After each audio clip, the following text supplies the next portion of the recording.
Praise the Lord. Welcome to journey with Jesus. పిల్లరా, ఈ రోజు వీడియోలో మనము బుక్ ఆఫ్ ఈనాక్ లోని ఆఖరి గడియలను గురించిన కొన్ని విషయాలను మనం తెలుసుకునే ప్రయత్నం చేద్దాం. దానికంటే ముందుగా ఈ వీడియోని ఖచ్చితంగా లైక్ చేయండి, అలాగే ఈ ఛానల్ని సబ్స్క్రైబ్ చేయండి. మన రాజు మన రక్షకుడు ప్రభు అయిన యేసుక్రీస్తు త్వరలో రానయ్యున్నాడు కాబట్టి నమ్మిన మీరందరూ కూడా ఖచ్చితంగా Jesus Christ is coming very soon అని కామెంట్ చేయడం మర్చిపోకండి. ఇక విషయంలోనికి వెళ్తే ప్రియులారా, మన బైబిల్ గ్రంథంలో 66 పుస్తకాలు ఉన్నాయి. అయితే బైబిల్ గ్రంథంలో ఉన్న 66 పుస్తకాల ప్రకారం అయితేనేంటి, చరిత్రలో మనకున్న అనేక ఆధారాల ప్రకారం అయితేనేంటి, మనకి ఇప్పుడు అర్థమవుతున్న విషయం ఏమిటంటే మనం ఆఖరి గడియలలో అంత్యకాలములో ఉన్నాము అన్న విషయాలు సులువుగానే మనకు అర్థమవుతాయి. ఆ ప్రవచన నెరవేర్పులను కూడా మనం చూస్తానే ఉన్నాం. అలాగే ఇదే విషయాన్ని బుక్ ఆఫ్ ఈనాక్ వంటి పుస్తకాలు కూడా నొక్కి వక్కాణించడం జరిగింది. అయితే ప్రియులారా, మనము కనుక ఆలోచన చేసినట్లయితే ఈనాక్, హనోకు ఈ వ్యక్తి క్రైస్తవ లోకానికి పరిచయము అవసరము లేని వ్యక్తి. అతడు జీవించిన తన జీవిత కాలంలో ఎంతో నీతిగా జీవించాడని, పరిశుద్ధంగా జీవించాడని, అందుచేతనే దేవుని చేత అతడు చనిపోకుండానే పరమునకు కొనిపోబడ్డాడని బైబిల్ గ్రంథంలో మనం చూస్తాం. అయితే చనిపోకుండా డైరెక్ట్గా పరమునకు కొనిపోబడిన 2 భక్తులు మనకి బైబిల్ గ్రంథంలో కనిపిస్తారు. అందులో మొదటి వాడు హనోకు, రెండవ వాడు ఏలియా. ఈ విషయము మనందరికీ పరిచయమే. అయితే ప్రియులారా, ఈ హనోకు జీవితాన్ని కనుక మనం చూసినట్లయితే అతడు చాలా విషయాలు, ఇంకా చెప్పాలంటే చాలా భక్తి మార్గాలు మనందరికీ కూడా అతడు నేర్పించాడు. అతడి చక్కని మాదిరి మనందరికీ. అయితే బైబిల్లో అయితేనేమిటి, ముఖ్యంగా ఆదికాండ గ్రంథంలో ఈ ఈనోకును గురించి చాలా తక్కువ మ్యాటర్ ఉంటుంది, చాలా తక్కువ ఇన్ఫర్మేషన్ ఉంటుంది. అయితే ఈయనగా ఏమేమి కార్యాలు చేశాడు, ఈయన పొందుకున్న దర్శనాలు ఏమిటి అనేవి మనం తెలుసుకోవాలంటే బుక్ ఆఫ్ ఈనాక్లో సవివరంగా అవన్నీ కూడా వ్రాయబడినాయి. అయితే పిల్లారా, మొదటిగా బైబిల్ గ్రంథంలో నుండి ఒక వాక్యాన్ని నేను చదివి వినిపిస్తాను. యోధా పత్రిక అందులో ఉన్న 1వ అధ్యాయములోని 14-15 వచనాలు. యోధా పత్రిక 1వ అధ్యాయము 14-15 వచనాలు నేను చదువుతున్నాను. ఆదాము మొదలుకొని 7వ వాడైన హనోకు కూడా వీటిని గూర్చి ప్రవచించి ఇట్లనెను, ఇదిగో అందరికిని తీర్పు తీర్చుటకును వారిలో భక్తిహీనులందరూ భక్తిహీనముగా చేసిన వారి భక్తిహీన క్రియలన్నిటిని గూర్చి భక్తిహీనులైన పాపులు తమకు విరోధముగా చెప్పిన కఠినమైన మాటలన్నిటిని గూర్చి వారిని ఒప్పించుటకును ప్రభువు తన వేవేల పరిశుద్ధ పరివారముతో వచ్చెను. ప్రియులారా, ఇక్కడ చెప్పబడిన మాటలు ఏమిటంటే, హనోకు వంటి భక్తులు ఏవో విషయాలు ప్రవచించారంట. ఏ విషయాలు ప్రవచించారంట? ప్రభువు తన వేవేల భక్తులతో తిరిగి ఈ లోకానికి రాబోతున్నాడని, అలాగే మానవ జాతికి జడ్జిమెంట్ ఉంటుందని, ఇంకా చెప్పాలంటే చాలా విషయాలను గురించి ప్రవచించాడంట. అయితే హనోకు జీవితము, అతడు ఎట్లా జీవించాడు అనేది మనకి ఆదికాండ గ్రంథంలో కనిపిస్తుంది కదా. అక్కడ వీటిని గురించి వివరాలు ఏమి కూడా మనకి కనపడవు. అతడు కేవలం మంచి భక్తుడని, అతడి భక్తి జీవితము అది కూడా కొన్ని వచనాలలోనే మనము చూడటం జరిగింది. అయితే ఇక్కడ చెప్తా ఉంది హనోకు ప్రవచించాడంట. మరి హనోకు ఏం ప్రవచించాడు అనేది కనుక మనకు తెలియాలంటే బుక్ ఆఫ్ ఈనాక్ లో దానికి సంబంధించిన ఆధారాలు ఉన్నాయి. బుక్ ఆఫ్ ఈనాక్ ఏం తెలియజేస్తుందంటే, హనోకు అనే ఈ భక్తుడు ఎవరైతే ఉన్నారో ఈనాక్, ఇతనికి అనేకమైన ప్రత్యక్షతలు, రెవల్యూషన్స్ ఇవ్వబడ్డాయని, చాలా దర్శనాలను దేవుడు ఈయనకి చూపించాడని, ఆ ఆధారముగా చాలా విషయాలను ఈయన ప్రవచించాడని బుక్ ఆఫ్ ఈనాక్ తెలియజేస్తుంది. అయితే ఈయన వేటి గురించి ప్రవచించాడు, వేటి గురించి దర్శన రీతిగా చూసి అనేక మందికి ప్రకటించాడు అంటే, ఈ ఎర్త్ కాస్మోస్ గురించి అయితేనేంటి, ఈ యూనివర్స్ గురించి అయితేనేంటి, అంటే దేవుడు చేసిన సృష్టి, దాని యొక్క చరిత్ర అంతటిని కూడా అతడు వివరించడం జరిగింది.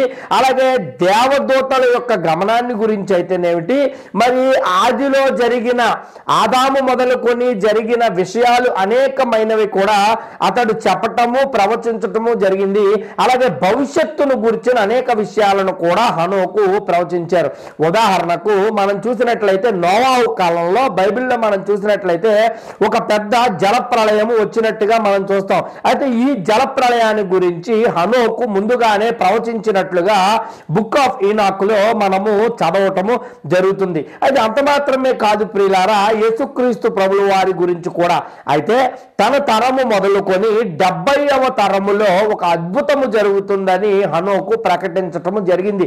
అయితే మనము గమనించినట్లయితే హనోకు మొదలుకొని 70వ తరములో వచ్చిన వాడే మన ప్రభు అయిన యేసుక్రీస్తు. ఇంకా కనుక విషయాలను కనుక మనం చూసినట్లయితే న్యూ జెరూసలేమును గురించి కూడా అతడు మాట్లాడటం జరిగింది. అంటే నూతన యెరూషలేము గురించి, అది ఎట్లా ఉండబోతా ఉంది, పరిశుద్ధులకు ఎటువంటి బహుమానము దక్కబోతా ఉంది అన్న విషయాలను కూడా ఈ హనోకు ప్రవచించారు, ప్రకటించారు. అలాగే అనేక మందికి వివరించటం కూడా జరిగింది. అయితే ప్రకటన గ్రంథము 21వ అధ్యాయం మనం చూస్తే అక్కడ కూడా నూతన యెరూషలేమును గురించిన అనేకమైన వివరాలు ఉన్నాయి. వీటిని హనోకు ప్రవచించిన విషయాలతో కనుక మనము పోల్చి చూస్తే వాటన్నిటి మధ్యన చాలా సిమిలారిటీస్ ఎగ్జాక్ట్ గా ఉన్నట్టుగా కూడా మనము గుర్తించగలుగుతాం. అయితే ప్రియులారా, నేను ఇక్కడ చెప్పదలుచుకున్న విషయం ఏమిటంటే, అన్నిటికైనా ముఖ్యమైన అంశం ఏమిటంటే, ఈ మానవాళి యొక్క చరిత్ర అయితేనేమిటి, ఈ సృష్టి మొదలుకొని ఆఖరి వరకు జరిగే కార్యక్రమాలు, కాలక్రమేణాలు మనం కనుక గమనించినట్లయితే వీటిని 10 వారాలుగా హనోకు విభజించినట్టుగా మనం చూస్తాం. అంటే 10 వీక్స్ గా విభజించడాన్ని మనం గమనిస్తాం. దాన్నే అపోకలిప్స్ ఆఫ్ ది వీక్స్ అని పిలవటం జరిగింది. అయితే ఎంటైర్ ఈ చరిత్ర 10 భాగాలుగా 10 వీక్స్ గా విభజించడం జరిగింది. అలాగే వీక్ నెంబర్ 1, వీక్ నెంబర్ 2లో దేవదూతలకు దేవుడు తీర్చిన తీర్పు, అలాగే మానవాళికి దేవుడు తీర్చిన తొలి తీర్పు గురించి వీక్ 1 అండ్ వీక్ 2లో ప్రస్తావించబడితే, వీక్ 3 మొదలుకొని అనేకమైన అంశాలు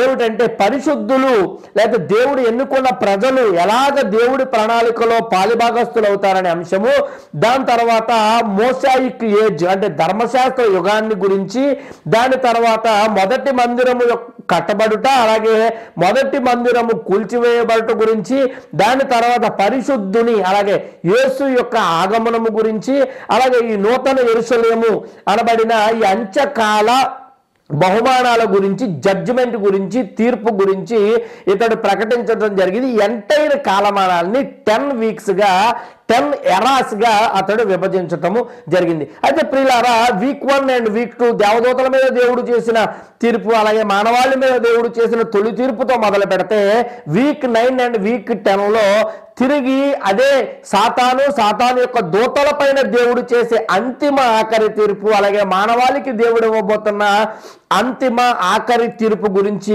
వ్రాయబడినాయి. అయితే ఈ విషయం ఎందుకు ప్రస్తావిస్తా ఉన్నానంటే, ఇప్పుడున్న పరిస్థితులను మనం గమనిస్తే హనోకు రాసిన కాలమానముతో కనుక మనము ఎక్కడున్నాము ఇప్పుడు అనేది కనుక మనము రిలేట్ చేసి మ్యాచ్ చేసి చూడాలని కనుక మనం ఆలోచన చేసినట్లయితే, మనము ఆ 10 వీక్స్ యొక్క కాలగమనంలో ఇప్పుడు 8వ వారంలో వీక్ నెంబర్ 8లో ఉన్నట్టుగా ప్రస్తుత పరిస్థితులు క్లియర్ గా మనకి తెలుస్తాను. అంటే ఏమిటంటే ఆఖరి గడియల్లో ఉన్నాం. ఎందుకంటే వీక్ నెంబర్ 9, వీక్ నెంబర్ 10 వచ్చి సాతాను దూతల యొక్క తీర్పు, అలాగే మానవాళి యొక్క అంతిమ తీర్పు గురించి ప్రకటించబడింది. కాబట్టి మానవ చరిత్ర ఆఖరిది. అలాగా వీక్ నెంబర్ 8లో మనం ఉన్నాము. అంటే ఖచ్చితముగా అంత్యకాలములో మనం ఉన్నాము, ఆఖరి గడియల్లో మనం ఉన్నామని ఈ బుక్ ఆఫ్ ఈనాకు కూడా మనకి తెలియజేస్తుంది. అయితే పిల్లారా, మన అందరూ కూడా బైబిల్ చదువుతా ఉన్నాం. ఆది కాండము నుండి ప్రకటన గ్రంథము వరకు చాలా విషయాలు మనం నేర్చుకున్నాం. ఎవరన్నా ఒకరు కనిపిస్తే అనేక వాక్యాలను వల్లించి ఇతర ప్రజలను బెదిరించేసే ప్రయత్నం కూడా చాలా మంది చేస్తారు. అయితే ఇక్కడ సత్యం ఏమిటంటే, మీరు క్షుణ్ణంగా 66 పుస్తకాలు పరిశీలించండి, ఇది అంత్యకాలం అని మీకు ఖచ్చితంగా తెలుస్తుంది. అక్కడ రాయబడిన సంగతులు నేడు బయట జరుగుతున్న విషయాలతో పోల్చి చూడండి, మీరు ఖచ్చితంగా తీర్మానించుకుంటారు, మీ హృదయాన్ని దృఢపరుచుకుంటారు. ఇది గ్యారంటీగా అంత్యకాలమని. అయితే 66 పుస్తకాలు మాత్రమే కాక చరిత్రలో అనేకమైన ఆధారాలు ఉన్నాయి, అవి తెలియజేస్తా ఉన్నాయి మన అంత్యకాలంలో ఉన్నామని. అలాగే బుక్ ఆఫ్ ఈనాక్ వంటి పుస్తకాలు కూడా మనము ఈ కాస్మోస్ కి, ఈ టైం లైన్ కి ఎండ్ లో ఉన్నామని ఖచ్చితంగా మనకి అర్థమవుతుంది. అయితే ప్రియులారా, మీరు అర్థం చేసుకోవాల్సిన విషయం ఏమిటంటే, అన్యులు తీర్పును లక్ష్య పెట్టకపోవచ్చు, అన్యులు జడ్జిమెంట్ ఒకటి ఉంటుంది అంటే లైట్ తీసుకోవచ్చు, కానీ క్రైస్తవులలో చాలా మంది యేసుక్రీస్తు ప్రభువు వారి రెండవ రాకడను నమ్మని వారున్నారు, నమ్మిన వారున్నా పట్టించుకోని వారున్నారు, పట్టించుకున్న వారున్నా సీరియస్ గా తీసుకోని వారున్నారు. ఎందుకంటే ప్రజలకు ఆర్థిక ఆశీర్వాదాల గురించి చెబితేనే వారికి బాగా నచ్చుతుంది. ఈ లోకంలో వారు ఏదో ప్రయోజనము పొందుకుంటారయ్యా మీరు బైబిల్ ప్రకారం అని చెబితేనే వారు ఎంతో సంతోషిస్తారు తప్ప, ఇంకొక యుగము రాబోతోంది, యుగములో మనము యేసుతో పాటు జీవించాలంటే ముందు జరగబోయే తీర్పులో మనము పరిశుద్ధులుగా నిర్ధారించబడాలి అన్న విషయాన్ని కనుక మనం చెప్పినట్లయితే చాలా మంది అంగీకరించడానికి వెనకడుగు వేస్తారు. ప్రియులారా, అయితే మనము చెబుతా ఉన్న ఈ బైబిల్ బోధ అయితేనేమిటి, ఖచ్చితంగా దేవుడు దీవిస్తాడు, ఆశీర్వదిస్తాడు, మనల్ని గొప్ప వాళ్ళగా చేస్తాడు, ఈ భూలోకంలో మనం ఆశీర్వదించబడతాం, నేను కాదంటలేదు, అది చెబితేనే మీకు నచ్చుతుంది తప్ప అసలు అంతిమ విషయాన్ని మీరు గమనించండి. యుగములు యేసుతో మనము జీవించబోయే ఒక గొప్ప యుగములోనికి మనం వెళ్ళబోతా ఉన్నాం.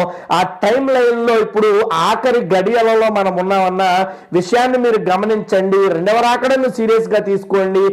అలాగే మరి మానవ గమనము ఆఖరికి వచ్చిందని అర్థం చేసుకుని మరింతగా దేవుడికి దగ్గరగా జీవించే ప్రయత్నం చేయండి. భూలోకంలో పొందుకునే ఆశీర్వాదాలు మాత్రమే కాక మనము బహుమానాలు పొందుకోబోతా ఉన్నామని, యుగములు క్షేమముగా జీవిస్తామని, పాపము అనేది లేని యుగాలను దేవుడు స్థాపించబోతా ఉన్నాడని, అదే ఈ విశ్వ చరిత్రకు అంకురార్పణ అనే విషయాలను మనం అర్థం చేసుకుని హృదయములో పదిలపరచుకోవాల్సిన అవసరం ఉంది. అయితే 66 పుస్తకాలు మాత్రమే కాదు, చారిత్రక ఆధారాలు మాత్రమే కాదు, బుక్ ఆఫ్ ఈనాక్ లాంటి కొన్ని వందల సాక్ష్యాలు ఉన్నాయి. మనము అంత్యకాలములో ఉన్నాము, గమనించండి, ఇది ఆఖరి గడియ. అయితే ప్రియులారా, ఈ విషయాన్ని ఒక సరికొత్త కోణంలో తెలియజెప్పాలని మీకు ఈ వీడియో చేయటం నచ్చింది. కంటెంట్ మీకు నచ్చిందని నేను నమ్ముతున్నాను. ఖచ్చితంగా ఈ వీడియోని లైక్ చేయండి, ఛానల్ సబ్స్క్రైబ్ చేసుకోండి. అలాగే ఖచ్చితంగా కామెంట్ చేయటము, మీ అభిప్రాయాలను కామెంట్ చేయటము మర్చిపోకండి. యేసయ్య మన దేశమును దీవించునుగాక. ఆమేన్.